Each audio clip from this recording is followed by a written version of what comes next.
Hello, I'm Bella Jiao, a grade 10 student from Oatscona Academic and an Immigrant Education Society and Tomorrow Youth volunteer.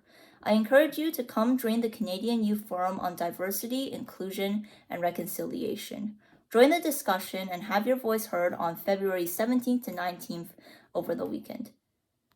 So, a lot of people who oppose the idea of equity, diversity, and inclusion do so because they view it as taking away opportunities from people who, quote unquote, deserved it through hard work. So, I want to address this narrative here.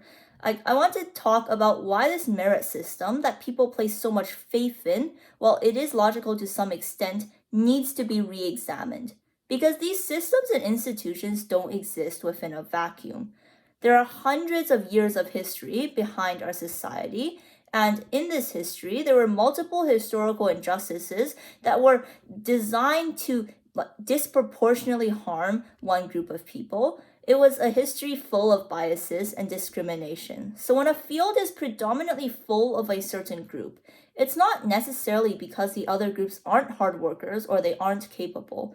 It's often because there's certain systematic barriers that prevent many of them from entering these fields or getting a higher position, and continuous biases that make them more unlikely to stay in the long run.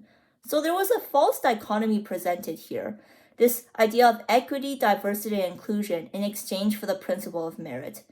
Yet this trade-off doesn't necessarily have to exist because it assumes that there is an equality of opportunity in the status quo. But insofar as this assumption exists, these systematic issues will still continue to exist as well.